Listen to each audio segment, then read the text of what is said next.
Don't miss the tea. Subscribe now. Okay, grab your wine, sit down, and do not, I repeat, do not interrupt me until I finish this because my hands are literally shaking just thinking about it again. You know I've been acting weird for a few months, right? You've been asking me what's wrong, why I've been so distant with her. Well, the tea is finally ready to spill, and it is scalding. Honest to God, I think I lived through one of the most traumatizing weekends of my life, and I need you to tell me if I'm crazy or if this is actually as psychotic as it feels. So, rewind to the Nashville trip. You remember, right? She had those concert tickets from way back before we even started dating. It was her big thing. I agreed to go like a month prior, took my PTO days, the whole 9 yards. She paid for the Airbnb, we booked our flights. It was supposed to be this fun, romantic getaway in Music City. We get there the morning of the concert and everything starts off fine. We're doing the tourist thing, walking down Broadway, taking in the neon lights and the loud music. It's barely lunchtime. Then I look at my phone and see a missed call from my mom. Now you know my mom. She knows I'm out of town. She knows I'm with my girlfriend. She respects boundaries. She does not call me in the middle of a vacation unless someone is dying. My stomach literally dropped through the floor. I had this visceral gut feeling like cold water just poured down my spine. I called her back immediately. She picked up and she was sobbing. I couldn't even understand her at first, but then she choked it out. They had to put the dog to sleep. My boy, my 16-year-old puppy. I know, he was old, he had the diabetes, we knew the clock was ticking, but it wasn't scheduled. It wasn't a let's say goodbye next Tuesday thing. He started seizing and they had to rush him in and that was it, he was gone. I lost it. I am 30 years old, a grown-ass man, and I stood there on Broadway surrounded by bachelorette parties and cowboy boots, and I just broke. That dog has been with me since I was 14. That's half my life. He was there through high school, through college, through my first heartbreak, through moving out. I was his person. I was his number 2 right after my mom. I visited him every single week, and I wasn't there. I was in Nashville, hundreds of miles away, while my best friend took his last breath. So tears are just flowing. I couldn't stop them. My girlfriend, to her credit at the time, was supportive. We found a quiet spot away from the crowds and she just sat next to me while I stared at the pavement for an hour, just processing that he wasn't on the planet anymore. But here's where the good boyfriend mask had to come on. I knew how much this concert meant to her. I knew she'd been looking forward to it for months. I looked at the time and I knew if we didn't leave soon, we'd miss it. So I swallowed it. I literally shoved the grief down into my stomach and told her, let's go back to the room and get ready. She offered to skip it. She did, but you know me, I'm not going to be the guy who ruins the trip. I told her I'd be okay, that I'd put the morning on the shelf for the night. We went back to the Airbnb and I got in the shower and just sobbed. Like ugly cried under the water so she wouldn't hear me. I washed my face, put on my clothes, and told myself, toughen up, do this for her. And I did. We went to the concert. I held her hand. I sang along when I knew the words. I bought the drinks. I held it together. We actually had a decent time on the surface, but inside I was exhausted. My soul was tired. The next day comes. We wake up and I still have this heavy brick in my chest, but we have a full day left in Nashville before our flight the next morning. I tell myself just one more day, just hold it in for 24 more hours, then you can go home and cry with your mom. Lunch was fine, we walked around, but by dinner, the vibe shifted. I took her out to this nice spot on Broadway, told her the plan was dinner, a few bars, then an early night because our flight was at like 8 a.m. She was quiet during dinner, not just peaceful quiet, but loud quiet. You know that silence where you can feel the air pressure drop? I tried to ignore it. I thought maybe she was just tired. We finish eating, go to the first bar, and she's still giving me nothing. One word answers, staring off. I'm trying to pull conversation out of her just to get out of my own head, to stop thinking about my empty house back home. Then we move to the next spot. It's this famous rooftop bar on Broadway, 5 stories up. Beautiful view, nice breeze. We walk up to the bar to order. The bartender is this woman, probably in her 40s. She's fine, just a normal, average-looking lady doing her job. I order a Diet Coke because I'm emotionally drained and don't want alcohol. My girlfriend orders a mixed drink. I'm leaning against the bar, kind of slumped over, waiting for the drinks. I'm watching the bartender make the drink, because that's where the movement is. I'm zoning out. I'm literally disassociating, thinking about my dead dog. We get the drinks, pay, and go find a table. I sit down and try to point out the skyline like, oh, look at the Batman building, or whatever.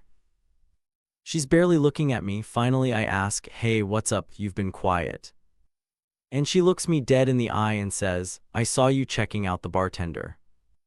I laughed. I actually laughed because I thought she was joking. I said, "What? Are you serious? She's a middle-aged lady. She's fine, but really, I was watching her make the drinks." She didn't laugh. Her face got tight. She doubled down. "No, you were checking her out. I saw you looking at her." I could hear the venom in her voice. I was stunned. I said, "Are you serious right now?" "No, I wasn't. I was waiting for my Diet Coke." She starts arguing with me in the middle of this rooftop bar. She starts saying things like, "You want her, don't you? And why don't you just go back over there?" I was in shock, total shock. I tried to change the subject 3 or 4 times, but she kept circling back to it. Finally, I realized this was going nowhere good and I just wanted peace. So I said, "Let's just go grab some ice cream and head in for the night." I was trying to de-escalate, smooth it over with sugar.